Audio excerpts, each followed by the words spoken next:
Victoria changed our locks during David's funeral. I stood there holding my son's memorial program, still wearing my black suit, and watched this 29-year-old woman I'd called daughter for 3 years unlock what used to be my front door. She'd driven straight from the cemetery to a hardware store. "You have 10 minutes to get your stuff, old man," she said, not even looking at me. "This is my house now." I could have argued, could have begged, could have reminded her that David and I built that deck together last summer, that his childhood bedroom still had his Little League trophies. Instead, I smiled. Just a small one. The kind I used to give suspects who thought they were smarter than 30 years of federal training. She had no idea what she'd just activated. "Here's David's will," Victoria said, pulling a handwritten document from her purse. "Everything goes to me. The house, the business, the foundation, all of it." I took the paper. My hands didn't shake. After 3 decades in FBI digital forensics, you learn to keep steady when examining evidence, even when that evidence is supposed to destroy your life. The handwriting looked like David's, but there was something about that ink that didn't look right. "I know this is hard for you, James," Victoria continued, her voice dripping with fake sympathy. "But David made his wishes clear. I was his wife. I took care of him during the cancer. You were just what? A broke computer janitor who never understood his success." That stung, but not for the reasons she thought. See, Victoria knew I'd worked for the government. She just assumed I'd been some low-level IT support. David had never corrected her. He was proud of his father's work, but he also knew the value of operational security. What Victoria didn't know was that I'd spent 30 years building the most sophisticated digital forensics unit in the FBI's history. I'd caught cyber criminals who thought they were untouchable. I'd unraveled financial conspirations that spanned continents. And now I was looking at what appeared to be a forged will. "David's business is worth $2.3 million, Victoria said, scrolling through her phone like she was checking the weather. "Bluebridge Technologies has been growing every year. The cybersecurity consulting alone brings in $500,000 annually. Bluebridge, David's baby. He'd started it in our garage 5 years ago, building cybersecurity systems for small businesses. By the time he died, they were protecting data for Fortune 500 companies." "Then there's the David Mitchell Foundation," Victoria continued. "Another $2.3 million in assets, all dedicated to helping families dealing with cancer. Very touching, very profitable." The foundation. David had started it after his diagnosis, wanting to help other families navigate the financial nightmare of cancer treatment. Every dollar donated went directly to medical bills, rent assistance, and counseling services. Or at least, it was supposed to. "I'll need you to remove your belongings within the week," Victoria said. "I'm having the locks changed again tomorrow. Better security system, too. Can't be too careful with all this valuable property." I photographed the will with my phone. Not obvious about it. Just a quick shot while pretending to hand it back. 30 years of evidence collection leaves certain reflexes intact. "Where will you be staying?" I asked. "Derek's moving in next week," she said. "My boyfriend. We've been together for 8 months now." 8 months. David had been dead for exactly 4 days. "I see." "Don't give me that look, James." David knew about Derek. We were separated when David got sick. I only came back to take care of him because it was the right thing to do. Because I'm a good person. A good person. Who started dating someone else while her husband fought cancer. Who changed the locks during his funeral. Who was already moving her boyfriend into the master bedroom. "The funeral was lovely," I said.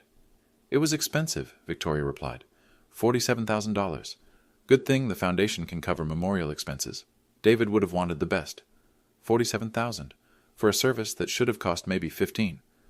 I made a mental note to check the foundation's books. In my experience, when someone steals a little, they've usually stolen a lot. "I'll need time to arrange new housing," I said. "You have until Sunday. Derek doesn't want reminders of David around when he moves in. Too depressing." Victoria walked through the house like she was appraising artwork. A touch of lamp here, straighten a picture there. Everything was hers now. Everything David had worked for, everything he'd built, everything he'd dreamed of leaving for families like ours. "Oh, and James?" she called from the kitchen. "I'll need you to take down all those photos of David, the ones in the living room, the hallway, everywhere. It's unhealthy for me to see constant reminders. I'm trying to heal and move forward." Move forward. 4 days after burying her husband, I gathered my things methodically. Clothes, personal documents, my laptop bag. The laptop was FBI issued. Technically retired, but still loaded with software that could crack open digital secrets like a can opener. As I packed, I examined that photograph of the will more closely. The paper looked right. The handwriting looked right. But something was off about the ink composition. Modern ink under certain lighting conditions shows oxidation patterns. This ink looked too fresh for a document supposedly written 6 months ago. "I'll be in touch about the foundation transition," I told Victoria on my way out. "Don't bother. I'm hiring professional management, people who understand modern business practices. No offense, but this isn't 1995 anymore." No offense taken, because Victoria was absolutely right. This wasn't 1995.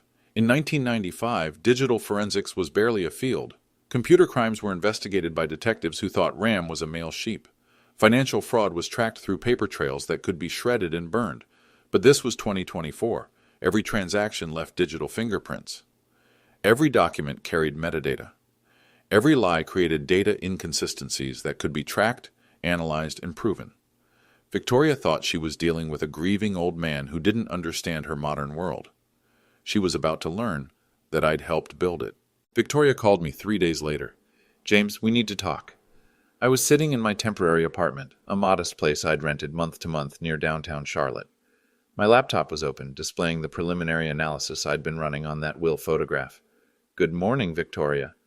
"Cut the polite act. I know what you're trying to do." "I'm not trying to do anything. I'm grieving my son." "Bullshit. You've been asking questions, calling the bank, bothering David's business partners. It stops now." Interesting. I hadn't called anyone yet, but someone was clearly nervous enough to think I had. "I was simply trying to understand David's final wishes," I said. "His final wishes are in black and white. The will is legal.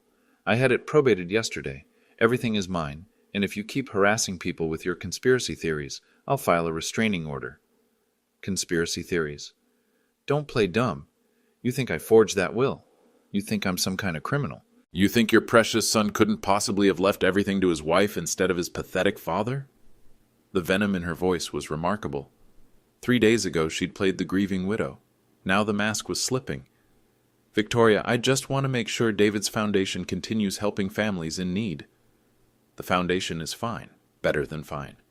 I've already accessed the accounts and started restructuring the expenditures. Some of David's spending decisions were frankly irresponsible. Access the accounts. 3 days after his death." "What kind of restructuring?" "None of your business. But since you're being nosy, I've identified several unnecessary expenses. Payments to vendors that were clearly overcharging, consulting fees that were way above market rate. David was too trusting, too generous with other people's money." "Can you give me specifics?" "I don't owe you specifics, James. I don't owe you explanations. I don't owe you anything. You're not family anymore. You're just some old man who can't accept that his son grew up and built a life that didn't revolve around Daddy." Some old man. There it was again. The dismissive tone that assumed age meant obsolescence. "I understand you're under stress," I said. "I'm under stress because you won't leave me alone. Do you know what people are saying? That you're harassing a grieving widow. That you're trying to contest a legal will because you're jealous of a successful young woman.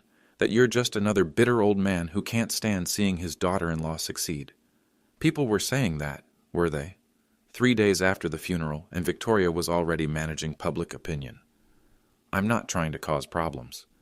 Good, because Derek's moving in tomorrow, and I don't want him to have to deal with your drama. He's successful. He's building something. He doesn't need to be dragged into family dysfunction. Derek, the boyfriend who was moving into my son's house less than a week after the funeral. What does Derek do for work? He's in tech, software development. He actually understands modern business, unlike some people. He's helping me optimize the foundation's operations. Software development. Helping optimize the foundation. How convenient. Victoria, I want you to know that I'm not your enemy. I love David. I want his legacy to continue helping people. His legacy is helping people. Me. I dedicated 2 years of my life to caring for a dying man. I sacrificed my career, my social life, my future. I earned every dollar David left me. Earned. Interesting choice of words. I'm sure you did. Don't patronize me. I know exactly what you think. Poor little gold digger married the sick computer nerd for his money. Well, guess what? I loved David. And even if I didn't, I still would have earned everything he left me just for changing his IV bags and cleaning up his vomit. The cruelty was breathtaking. David had fought cancer with more dignity than most people faced a common cold.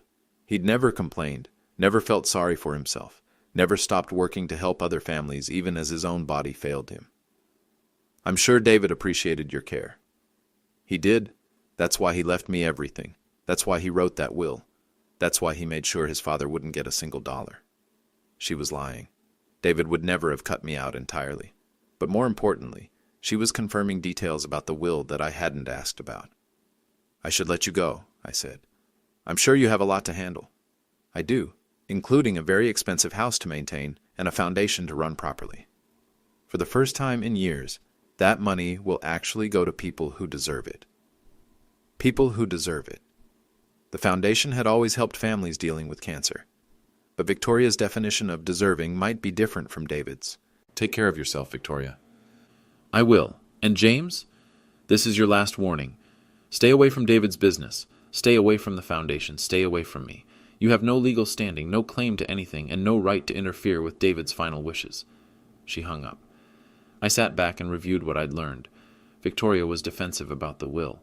She'd accessed foundation accounts immediately. She was restructuring expenditures.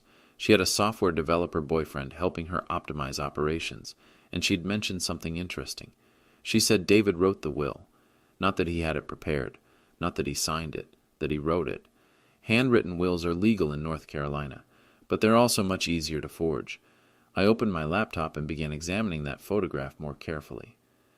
The metadata told me exactly when and where it was taken, but the document itself was about to tell me much more. That's when I noticed the metadata discrepancy. The metadata was impossible. I stared at my laptop screen, running the analysis for the third time. According to the image data, Victoria had photographed that will at 2:47 p.m. on October 15th. But according to the GPS coordinates embedded in the file, she was at Office Max when she took it. Office Max, not David's house, not a lawyer's office, an office supply store, the same day as David's funeral. I called my old partner at the FBI, Agent Sarah Williams. She'd moved to the white-collar crime division after our unit was restructured, but she still had access to the document analysis lab at Quantico. James Mitchell. Hell, I thought you'd disappeared into retirement bliss. I need a favor, Sarah. Personal or professional? Both. My son died last week. His widow produced a will that feels wrong. The line went quiet. Sarah knew about David's cancer. She'd sent flowers when I took family leave during his final months. What kind of wrong? I need ink dating and handwriting analysis. Something feels off. You know I can't run unofficial tests on family documents. This involves a $2.3 million foundation for cancer families. If I'm right, someone's stealing from people who can't afford lawyers. Another pause. Sarah had kids of her own. Send me the image. Unofficial preliminary look only. If there's something there, we'll figure out the proper channels. I transmitted the will photograph through encrypted channels we'd used for decades. While I waited, I started digging into Blue Bridge Technologies' financial records. As David's father and emergency contact, I still had access to some business systems. What I found made my blood run cold. Over the past 18 months, there had been 24 irregular transfers from business accounts, each one for exactly $7,495.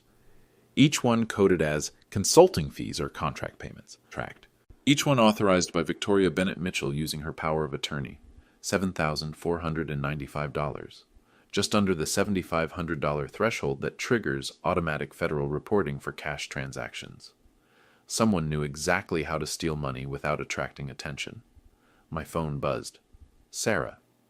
James, you need to see this. The ink analysis shows modern polymer compounds consistent with 2024 manufacturing.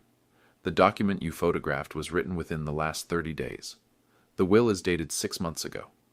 Then someone's lying. But there's more. The handwriting analysis shows pressure inconsistencies typical of forgery. Someone was copying another person's writing style. They were good, but not perfect. Forgery. I'd suspected it, but hearing confirmation felt like getting punched in the stomach. How confident are you? 93%. Good enough for federal court if you can prove chain of custody. Chain of custody. The foundation of every criminal prosecution I'd ever built. Sarah, I need you to run one more check.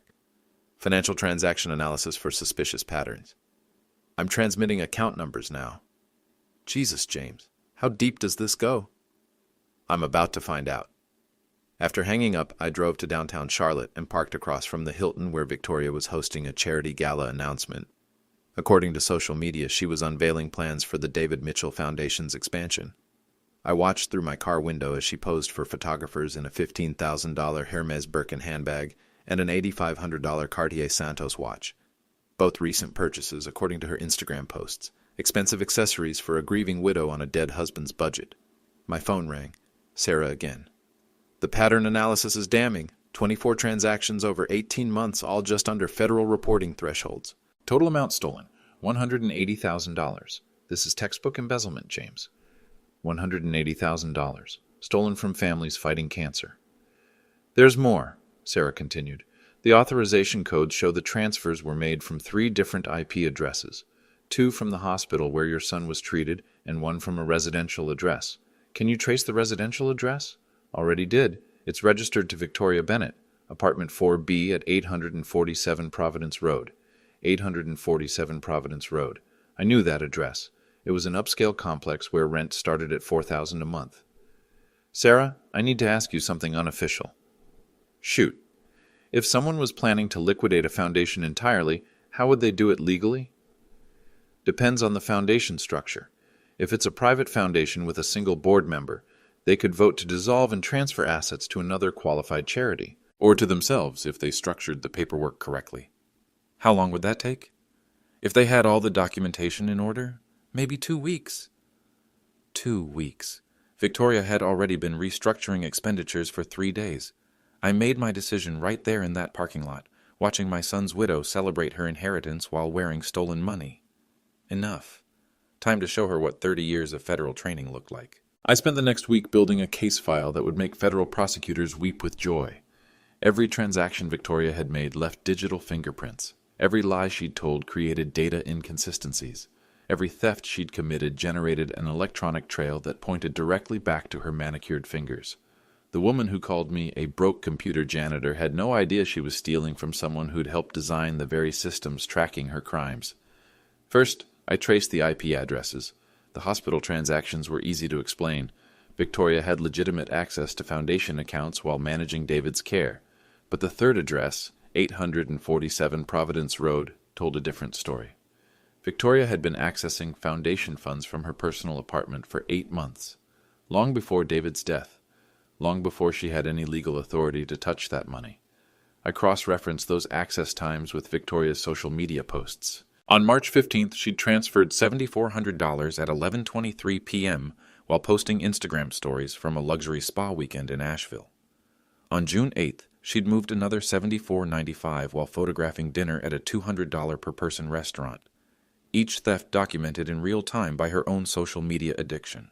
But the IP traces were just the beginning.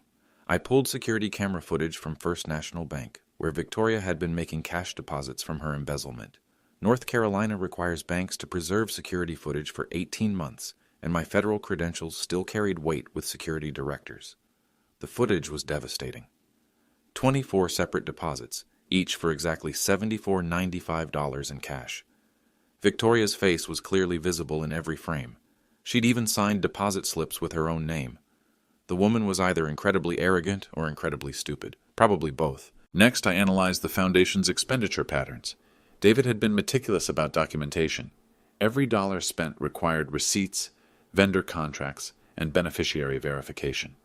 The foundation had helped 847 families over 3 years, covering medical bills, rent assistance, and counseling services.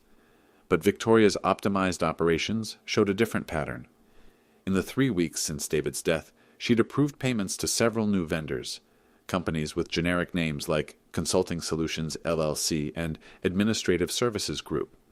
I traced these companies through North Carolina's business registration database. Every single one had been incorporated within the last 60 days. Every single one listed the same registered agent, Derek Morrison, Victoria's software developer boyfriend. Derek wasn't just moving into David's house. He was helping Victoria systematically loot David's foundation. I called Bluebridge Technologies' board of directors and shared my findings. 3 retired business executives who'd served as David's mentors were horrified to learn about the embezzlement. They immediately froze Victoria's access to company accounts and announced an emergency audit. Victoria's response was swift and panicked. She called me at 6:47 a.m. the next morning, screaming about harassment and sabotage, but between the profanity and threats she revealed something interesting. "You have no idea what you're messing with, old man. Derek and I have been planning this transition for months. We're legitimate business people trying to make the foundation more efficient. Planning for months, while David was dying. The audit will show everything is legal," she continued. "Every transaction, every expense, every payment is documented and justified. I'm sure it is. And when this is over, I'm suing you for defamation. Derek has connections in the legal community. We'll destroy what's left of your pathetic reputation." Derek had connections. Interesting. "Victoria, I just want David's foundation to help families in need. It will help families.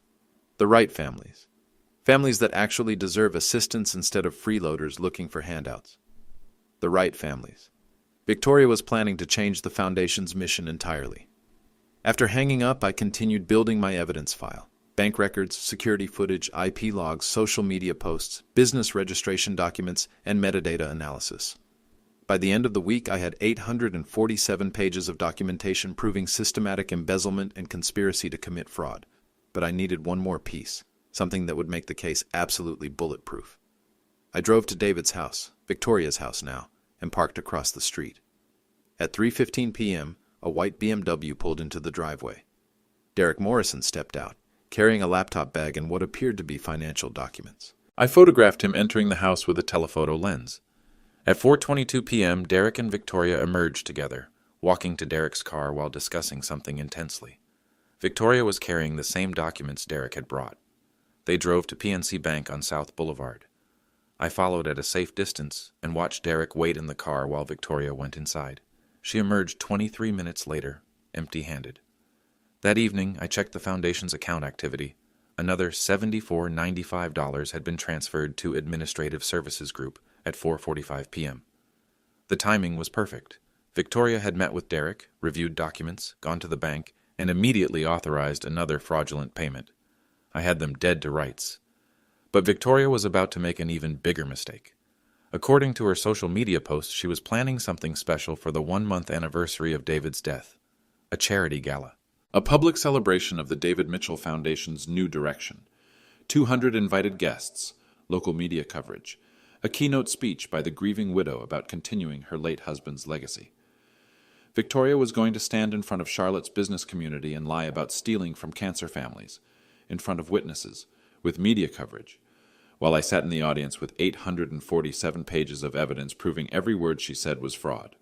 The woman had just made this personal, and I was about to make it federal. Victoria showed up at my apartment building at 11:30 p.m. on a Tuesday, pounding on my door like she was trying to break it down. I opened it to find her standing in the hallway, designer clothes wrinkled, makeup smeared, hands shaking with either rage or cocaine, possibly both. "You son of a bitch." "Good evening, Victoria." "Don't you dare act calm. You know what you did." I stepped aside and gestured for her to come in. Better to have this conversation in private than let the neighbors hear her confessing to financial crimes in the hallway. "The audit," she said, pacing around my small living room like a caged animal. "You called the board and convinced them to freeze the accounts." I shared some concerns about irregular transactions. Irregular? Every transaction was legal, every payment was authorized, every expense was documented. "I'm sure you have documentation." "Damn right I do." She pulled out her phone and started scrolling through files. "Derek and I have been building legitimate business relationships. Administrative Services Group provides real consulting services. Consulting Solutions, LLC handles real administrative functions. Real services, from companies that existed only on paper. What kind of consulting services? Financial optimization, process improvement, strategic planning, things an old computer janitor wouldn't understand." There it was again. Computer janitor. I walked to my desk and picked up a printed document. The IP address log showing Victoria's apartment as the source of 24 fraudulent transactions. "Victoria, we need to talk about 192.168.1105. Her face went white. "I don't know what that means." "It's an IP address. Your IP address. The digital fingerprint left every time you accessed foundation accounts from your apartment at 847 Providence Road." I handed her the printout. She stared at it like it was written in hieroglyphics. "This is fake." "It's from your internet service provider. Every online transaction creates a digital trail. Every login gets logged. Every access gets recorded. You can't prove anything. I walked back to my desk and picked up another document. Bank security camera stills showing Victoria making cash deposits. March 15th, 11:47 a.m., First National Bank. You deposited $7,495 in cash. Her hands were shaking harder now. That was legitimate foundation business. June 8th, 2:23 p.m., same bank, same amount. Want to see the other 22 photos? Victoria collapsed into my desk chair, staring at the evidence like it was a death sentence. You don't understand. Derek and I were trying to save the foundation. David was too generous, too trusting. He was giving money to people who didn't deserve it. Families dealing with cancer didn't deserve help. Some of them were lying. Some of them were exaggerating. Some of them could have afforded treatment if they'd made better life choices. Better life choices. Like choosing not to get cancer. So you decided to redirect the funds. We decided to be more selective, more strategic. Derek knows how to run a business efficiently. By stealing money and creating fake companies. By optimizing operations and eliminating waste. The woman had convinced herself that embezzlement was business optimization. Victoria, you have 48 hours to confess. Confess to what? Embezzlement, fraud, conspiracy, tax evasion, money laundering. Should I continue? You can't prove any of that. I picked up the complete evidence file. 847 pages of bank records, security footage, IP logs, business registrations, and metadata analysis. I can prove all of it. For the first time since David's funeral, Victoria looked genuinely afraid. What do you want?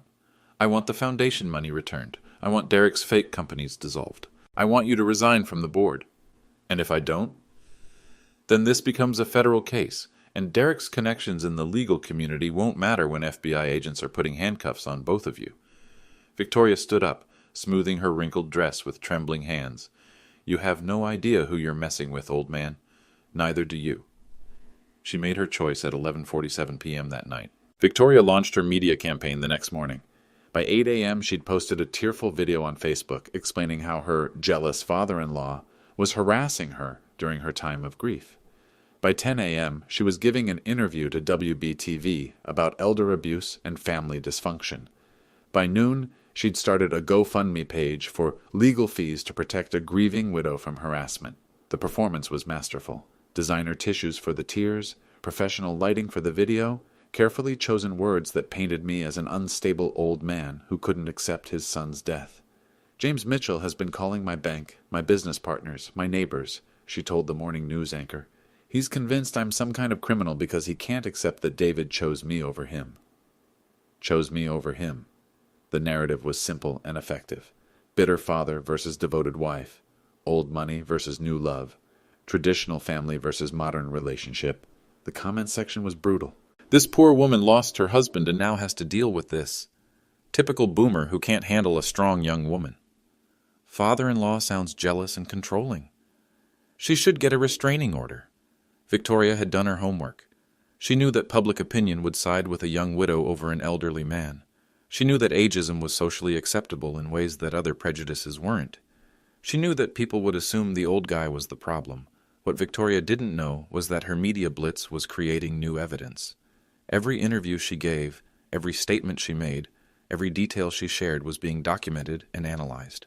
When someone lies publicly, they usually contradict their private statements. Victoria was no exception. In her Facebook video, she claimed David had been planning for months to leave everything to her. But in her WBTV interview, she said the will had been a complete surprise that she'd only discovered after his death. In her GoFundMe description, she wrote that David's father had never been involved in the foundation. But in her Channel 9 interview, she admitted he'd been asking detailed questions about financial management. In her morning radio call-in, she said Derek was just a friend providing emotional support. But her Instagram stories from the same day showed Derek carrying boxes into David's bedroom. Each lie created new inconsistencies. Each inconsistency provided new evidence of deception. Better yet, Victoria's media campaign had attracted attention from investigative reporters. Channel 9's consumer advocacy segment decided to dig deeper into the David Mitchell Foundation's finances. What they found was interesting. Public tax records showed the foundation had received over $2 million in donations since David's death. Corporate sponsors, private donors, and charity events had poured money into the organization after David's story went viral during his final months. But those same tax records showed unusual patterns in recent expenditures, large payments to companies with no apparent connection to cancer support, administrative costs that seemed disproportionate to the foundation's mission. The reporters started asking questions. Who was Administrative Services Group? What services did Consulting Solutions LLC actually provide? Why had the foundation's spending patterns changed so dramatically after David's death? Victoria's response was predictable. She accused the media of harassment. She claimed the investigation was motivated by my manipulation of reporters. She demanded privacy during her time of grief, but the damage was done. Public records are public for a reason. Foundation expenditures are required to be transparent. Financial irregularities don't disappear just because someone claims harassment. On Thursday night, my phone rang. Detective Mike Davis from Charlotte-Mecklenburg Police Department's Financial Crimes Unit. Mr. Mitchell, we need to talk. About what? About some interesting findings in a certain foundation's financial records. Seems like someone's been making unauthorized transfers using forged authorization codes. I see. The thing is, these unauthorized transfers match a pattern we've been tracking across multiple nonprofit organizations. Same amounts, same timing, same methodology. We think someone's been running a systematic embezzlement operation. A systematic operation. Victoria and Derek weren't just stealing from David's foundation. They were stealing from multiple charities. What do you need from me? Everything you've got. Documents, analysis, evidence. We're building a federal case, and your background makes you an ideal witness. Federal case. The magic words that transform local fraud into serious prison time. Detective, I have 847 pages of documentation ready for review. Perfect. Can you come in tomorrow morning and Mr. Mitchell? Yes. Bring copies. Something tells me this is going to trial. Victoria's media campaign had backfired spectacularly. Instead of discrediting me, she'd attracted law enforcement attention to her crimes. The gala was tomorrow night. Time for the final play. I spent Friday morning at the police station, transferring 847 pages of evidence to Detective Davis and a federal prosecutor who'd driven down from the FBI's Charlotte field office. The case was bigger than I'd imagined. Victoria and Derek had been running their operation across 6 different nonprofit organizations in the Carolinas. Children's cancer charities, veterans support groups, domestic violence shelters. They'd stolen over $400,000 from families who could least afford it. Their methodology was sophisticated. Derek would identify foundations with loose financial oversight and single-person management structures. Victoria would cultivate relationships with the founders, usually targeting older men dealing with family tragedies. She'd offer emotional support, then gradually gain access to financial systems. Once inside, they'd create shell companies to receive fraudulent payments. Always under federal reporting thresholds. Always with legitimate-sounding names. Always with Derek as the registered agent. They'd been perfecting the system for 2 years before David got sick. Your son's foundation was supposed to be their biggest score, the federal prosecutor explained. $2.3 million in assets, plus ongoing donations that could have funded their operation for years. Could have. Past tense. What happens now? We execute search warrants tonight after the gala. Multiple locations, multiple agencies. This is going to be a coordinated takedown. Why wait until after the gala? Detective Davis smiled. Because your daughter-in-law is planning to announce the foundation's expansion tonight. She's going to stand up in front of 200 witnesses and claim credit for growing David's legacy, while stealing from it. And we'll have it all on video. The irony was perfect. Victoria's moment of triumph would become her moment of destruction. That afternoon, I reviewed David's personal files one final time. Hidden in his desk drawer, I found something that broke my heart and completed the case simultaneously. A notebook, David's handwriting, documenting suspicious financial activity he'd noticed in his final months. March 15th, V accessed foundation account from home. Asked her about it. Says she was checking balances for tax preparation. April 22nd, another large cash deposit to her personal account. Says it's from freelance marketing work, but can't name the client. May 18th, Derek asking detailed questions about foundation management. Wants to know about board structure, audit requirements, dissolution procedures. June 8th, found invoices for companies I don't recognize. Administrative Services Group charged $7,495 for strategic planning consultation. No one told me about any strategic planning. July 15th. V upset that I'm asking too many questions about finances. Says I don't trust her. Maybe I don't. David had known. In his final months, fighting cancer and preparing for death, my son had been trying to protect his foundation from the woman sleeping in his bed. The final entry was dated August 3rd, 4 days before David's death. Dad knows about financial investigations. Should I tell him about V? Don't want to burden him while I'm dying. Maybe I can handle this myself. Maybe after I'm gone, he'll figure it out. David had been protecting me while I was trying to protect him. I photographed every page of that notebook. Evidence of Victoria's betrayal, but also evidence of my son's character. Even while dying, he'd been thinking about other families, trying to preserve resources that could help them fight the same battle he was losing. The gala was scheduled to begin in 3 hours.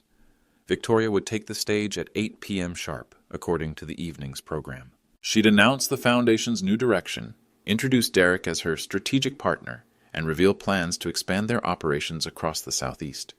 200 guests would applaud her vision. Local media would document her leadership. Business leaders would congratulate her innovation, and federal agents would be watching from the back of the room, waiting for her to finish confessing to conspiracy and fraud before they moved in with handcuffs. I dressed carefully for the evening, navy suit, white shirt, David's cufflinks.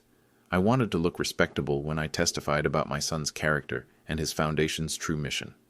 At 6 p.m., I received a text from Detective Davis. Units in position, warrants signed, ready when you are. I drove to the Charlotte Country Club, where Victoria had rented the ballroom for $15,000 that the foundation couldn't afford.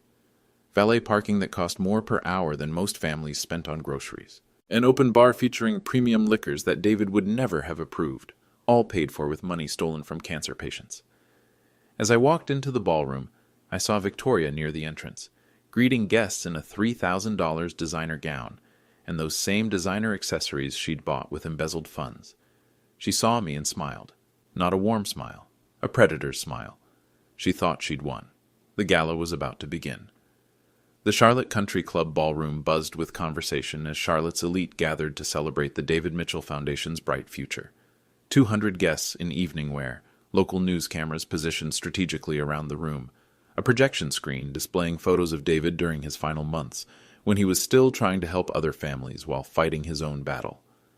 Victoria stood at the podium, radiant in her designer gown, the picture of a grieving widow who'd transformed tragedy into purpose. Ladies and gentlemen, thank you for joining us tonight to celebrate my late husband's legacy. Applause filled the room. I sat in the back, watching federal agents positioned near the exits, their presence invisible to everyone except me. David Mitchell believed that no family should face cancer alone, Victoria continued. He believed that with proper resources and strategic management, we could eliminate the financial devastation that too often accompanies medical crises. More applause. She was good at this. Confident, articulate, emotionally compelling. If I didn't know she was a thief, I might have believed her myself. Tonight, I'm proud to announce that the David Mitchell Foundation has raised over $500,000 in new donations since David's passing. Money that will help deserving families navigate their darkest hours. Deserving families. There was that phrase again. But more importantly, we're announcing a fundamental evolution in how we operate. Under new strategic leadership from Derek Morrison and Administrative Services Group, we're implementing efficiency protocols that will maximize every donor dollar. She gestured toward Derek, who stood near the front in a perfectly tailored tuxedo, smiling like he owned the room. Derek brings 20 years of software development experience and proven expertise in financial optimization.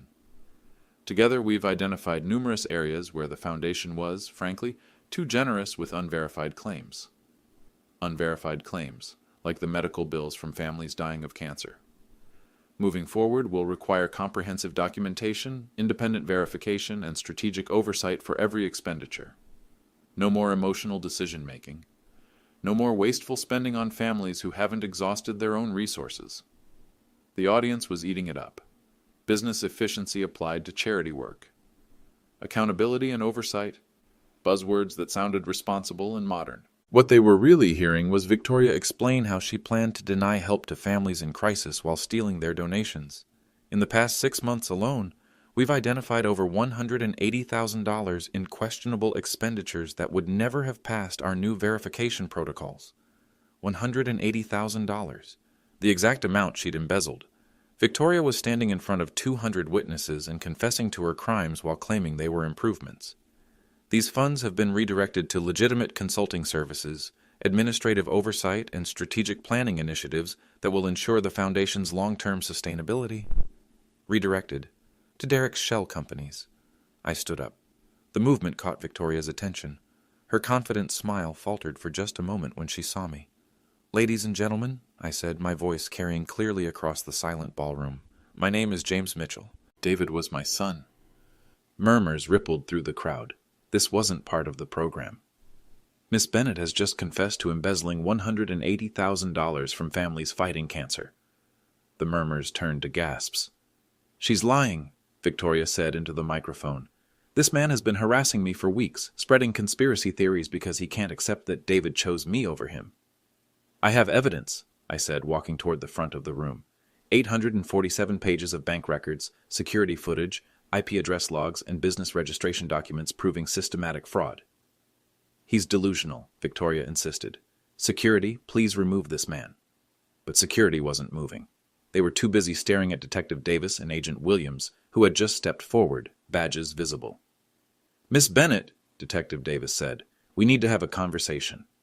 The ballroom erupted, guests turning to each other in confusion. Cameras swinging toward the police officers. Victoria's face draining of color as she realized what was happening. "This is harassment," she said into the microphone. "I'm a grieving widow being persecuted by a bitter old man and corrupt police officers." "Ma'am, please step away from the podium," Agent Williams said. "No, I'm giving a speech. These people came to hear about David's foundation, not listen to conspiracy theories from—" "We have a federal warrant for your arrest," Detective Davis interrupted. "Conspiracy to commit fraud, embezzlement, money laundering, and tax evasion." The words echoed through the ballroom's sound system. Federal warrant, conspiracy, embezzlement, money laundering. Victoria's lawyer, who'd been sitting at a front table, stood up and started moving toward the exit. Smart man. "You can't arrest me," Victoria said. "I haven't done anything wrong. Every transaction was legal. Every payment was authorized." "By companies that don't exist," I said. "Using authorization codes you forged." Agent Williams approached the podium with handcuffs. "Ma'am, you have the right to remain silent." "This is insane!" Victoria screamed. "Derek, tell them." But Derek was already gone. He'd slipped out the back exit the moment badges appeared. "Anything you say can and will be used against you in a court of law."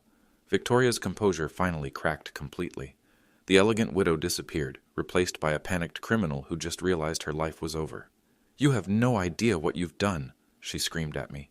"David was dying anyway. That money would have been wasted on families who were going to lose anyway. We were making it useful by stealing it. Derek and I built something legitimate. We were helping the Foundation operate efficiently. We were eliminating waste." She kept talking, confessing to more crimes with every sentence while federal agents read her rights and the cameras rolled. "You have the right to an attorney. If you cannot afford an attorney—" "I can afford 10 attorneys. I'm not some broke old man who never accomplished anything. I'm a successful businesswoman who was trying to save a failing charity." The handcuffs clicked into place. The ballroom was completely silent except for the soft whir of news cameras capturing every moment. Victoria Bennett Mitchell, the grieving widow who'd inherited millions, stood at the podium in handcuffs and a designer gown, having just confessed to multiple federal crimes in front of 200 witnesses and live television cameras. The status reversal was complete. "Ladies and gentlemen," I said, taking the microphone as federal agents led Victoria away, "the David Mitchell Foundation will continue to help families fighting cancer, under proper oversight, with legitimate expenses, and with zero tolerance for anyone who would steal from families in crisis." The applause started slowly, then built to a standing ovation. Through the ballroom windows, I could see Derek being arrested in the parking lot. Apparently, federal agents had been watching both exits. As the crowd began to disperse, shaking their heads and discussing what they'd just witnessed, Detective Davis approached me. "Hell of a way to spend an evening. Hell of a way to honor my son's memory. The foundation will be restructured with professional oversight and a legitimate board of directors. Every stolen dollar will be returned. Every family Victoria denied help will be contacted. And you? I looked around the ballroom where David's photos still decorated the walls. My son, smiling in hospital beds while he planned ways to help other families. Fighting cancer with dignity while trying to protect resources for people facing the same battle. I'll make sure his real legacy continues. Outside, news vans were arriving. Victoria's media campaign had worked perfectly, just not the way she'd planned. 6 months later, I was sitting in the same federal courthouse where Victoria Bennett Mitchell accepted her plea agreement. 18 months in federal prison. Full restitution of $412,000 stolen from 6 different charities. Permanent ban from serving on any nonprofit board. Derek Morrison got 2 years for conspiracy and money laundering. His software development skills turned out to be less useful when federal agents were analyzing his digital crimes. The David Mitchell Foundation was restructured with a professional board of directors, independent financial oversight, and transparent reporting requirements. We'd not only recovered every stolen dollar, but donations had actually increased after the story went national. Apparently, people appreciated charity leaders who actually prosecuted thieves instead of tolerating them. Victoria's designer handbag and watch were sold at federal auction. The proceeds went to cancer families. The irony was perfect. I'd moved back into David's house.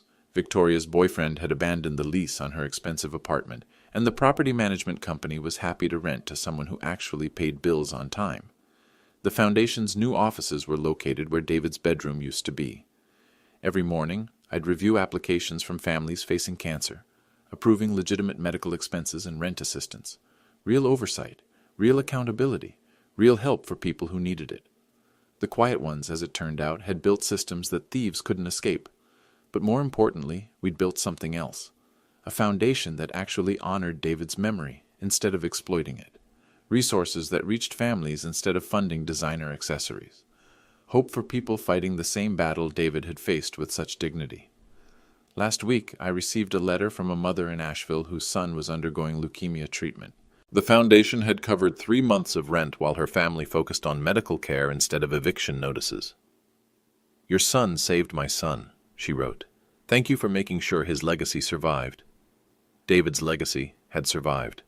Not because a thief had inherited his money, but because someone who loved him had fought to protect it. My phone buzzed with a text message from Agent Williams. "James, got another case that could use your expertise. Financial fraud at a veterans charity. Interested?" I smiled and typed back a single word. "Absolutely. 30 years of federal training never really retires. It just finds new ways to serve justice."